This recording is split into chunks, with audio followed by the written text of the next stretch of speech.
But first, after months of increasing pressure, Governor Charlie Baker announced today that teachers, school staff, and other child care workers will be able to start signing up for COVID vaccine appointments as of next week. The announcement comes a day after the president called on all states to prioritize vaccinating educators, but Baker did try to lower expectations today about just how many of the 400,000 teachers and staff in Massachusetts will actually be able to get their shots in the next couple of weeks, given the other groups that are already eligible and waiting, and the limited number of doses the state's been getting.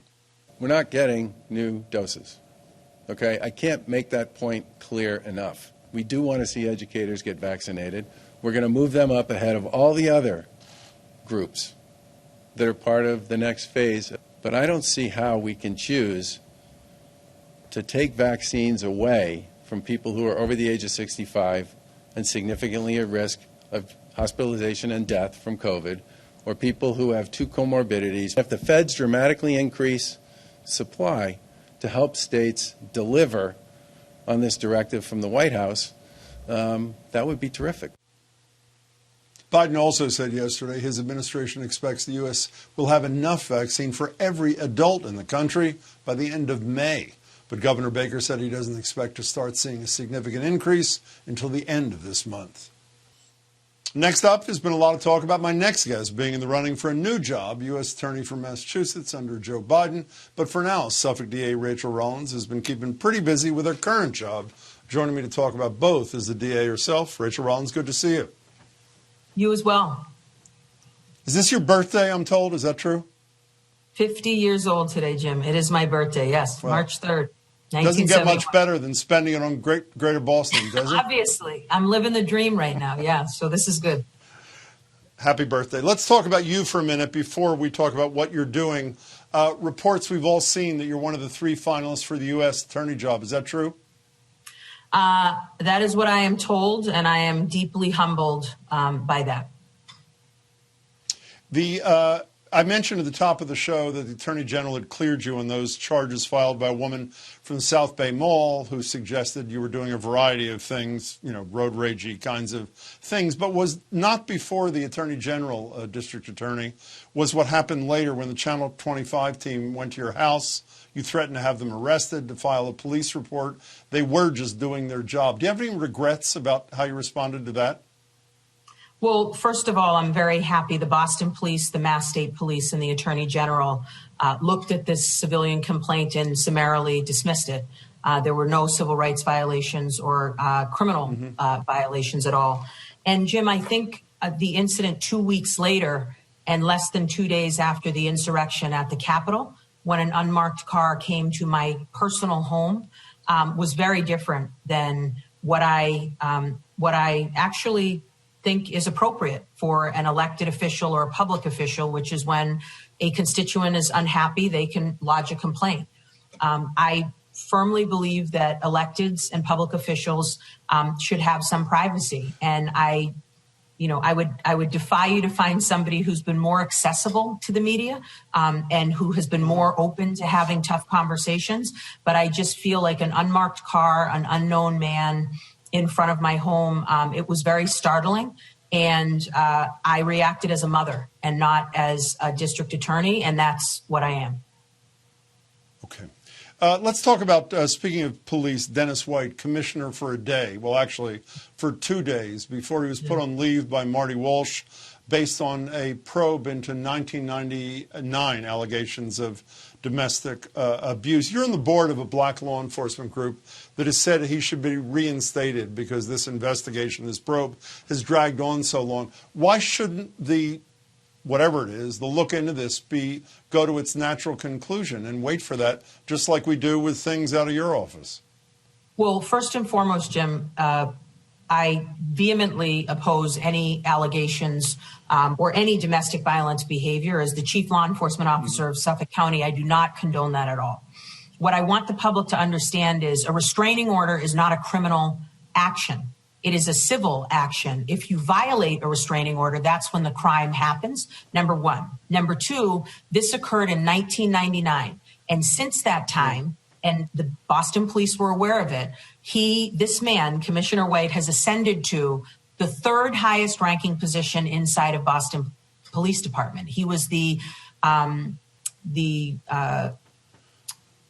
chief of staff for the commissioner. And nobody had any problems with this at all until then. I just think this was sloppy, and I think it was not transparent. And I think the mayor, Mayor Walsh, has said as much. What I don't want to happen is systemic failures to fall at the feet of this commissioner. And I think the investigation needs to be expedited. And I think the Boston police has not done a great job of being transparent. And so members of law enforcement, the community, we have a right to know what's going on. And many people are not happy because we feel as if we've been left out, and we're learning with everyone else. Speaking of weights, let's talk about Sean Ellis for a minute, if we can. I assume most people are familiar, but for those who don't know the case, police detective John Mulligan was killed in '93. Ellis, who was then 19, was quickly arrested, tried for murder. First two trials ended in hung juries, although one jury did convict Ellis of weapons possession. At a third trial, he was convicted of murder, sentenced to life without parole. Later, as most know, 3 Boston cops, police detectives pivotal to the case, were caught up in a corruption scheme, cast out on the whole matter. And in 2015, his murder conviction was overturned, fourth trial ordered, but in 2018, prosecutors dropped the charges right before you took over, but still contend that he was guilty. All of this, of course, was chronicled in Trial 4 on Netflix. I want to play for you what his lawyer, Rosemary Skopicki, said on Greater Boston on November 16th of last year, DA. Right now, we're in negotiations with the district attorney's office to try to pick up where we left off in terms of talking about this case. I expect that we're going to continue to talk about trying to get rid of Sean Ellis's gun conviction because he didn't do it, and he shouldn't be a convicted felon because of this case. You were with me 2 weeks after that, DA. You said much the same thing. That was the end of November. Early December, a motion for a new trial by his lawyer was filed. It's now almost 3 months later. Nothing. What's going on? Well, we have to respond to his lawyer's pleading, and Trial 4 is not evidence. They did a wonderful job at Netflix putting this together, but we had to review the 39 boxes of documents and evidence with respect to all 3 of those trials, with respect to every appeal, with respect to every matter before the U.S. Attorney's Office, internal affairs and anti-corruption files at the Boston Police Department.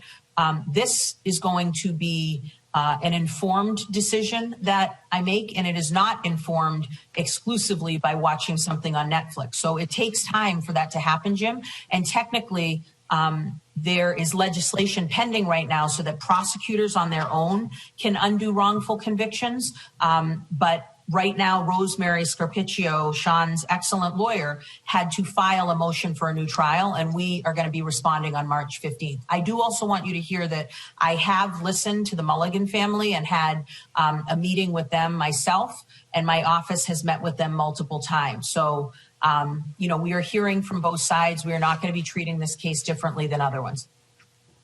Are you among those who believe that Sean Ellis is not guilty of the murder? No, I am not among anyone. I am the chief law enforcement officer that has to make that decision. And I will tell you that on March 15th, our pleading and response is due, and we will let everyone know. Well, you don't have to make that. You don't have to make that decision. The case that your predecessors chose not to prosecute him again, to start a fourth trial. That's not before you. I'm asking on the matter not before you, where your predecessors said they thought he was guilty, as did Commissioner Gross. Do you agree with them, or do you believe he was not guilty of the murder, not the weapons possession? Yeah, I believe, and I'm not just skirting your answer, Jim, what I believe is that had I been the district attorney, that press conference would have been handled very differently. I think it was in poor form, quite frankly. And if we cannot prove a case, and if a court has overturned our verdict, you go back to the day before you were about to be impanel a jury and present to a jury. And as far as I'm concerned, you are indicted, but you have not been found guilty yet of that crime. So I don't think you can be speaking out of both sides of your mouth. If we can't prove your guilt and a court has said you know, constitutional violations happen, not just with respect to police misconduct, but potential Brady violations by the prosecutor's office, corruption, the likes of which we have not seen with respect to Mulligan, Brazel, and Ocera. I think you have to say this person is not guilty of that crime because we have not proven it, and we've said out loud we cannot prove it. That is factually what I believe to be true. That is not my opinion about Sean or not. What I'm explaining to you is procedurally where you go back to when a motion for a new trial is granted. Speaking of old cases, we only have a couple minutes left. I am deeply interested in your Integrity Review Board. You promised it as a candidate, instituted in 2019. In a minute or so, District Attorney, can you update us on what you've been looking at and what the outcomes have been quickly, if you can? Yes, very, very proud. 4 pillars. We have conviction integrity, which everyone knows what that is. Most DA's office have it. We have sentencing integrity, where 2 people are involved, usually in a joint venture. One is the one that actually takes the step and commits the murder. The other one is less culpable, but culpable in fact. And they get disparate responses. We have case integrity, which is a real-time review of seminal events so that we don't wait 30 years to see that we got it wrong. I want to hear about it immediately. And then it's our lead database, our law enforcement automatic discovery database, which is our Brady list. What I'm proud of, Jim, is with respect to sentencing integrity and conviction integrity, we have undone over 200 years of wrongful convictions with the help and the persistence, quite frankly, of our exceptional criminal defense bar, MACDL, CPCS, the New England Innocence Project, Boston College Innocence Project. We have some really strong leaders in Massachusetts and New England, and they are pushing us to make sure that we got it right, and we will always look back to see whether we did. So I'm very proud of that work. Only have 30 seconds left. When the 2 construction workers were killed in the financial district last week, you said you weren't sure if a crime had been committed. Again, I only have 30 seconds. Are you convinced now as to whether or not there was a crime? Well, we absolutely know that they have failed. That company has failed with respect to Maddox Higgins affidavits. Maddox and Higgins, of course, were the 2 men that died. And we prosecuted Atlantic Drain and found Kevin Otto and Atlantic Drain guilty of manslaughter. We have the same exceptional assistant district attorney handling this case for Mr. Romero and Figueroa Gutierrez. We need to see whether there are going to be charges with respect to their death, either manslaughter or above, but we are working hand in hand with OSHA on that. And this is on my desk. I'm getting up to the minute reports on that. It's very important.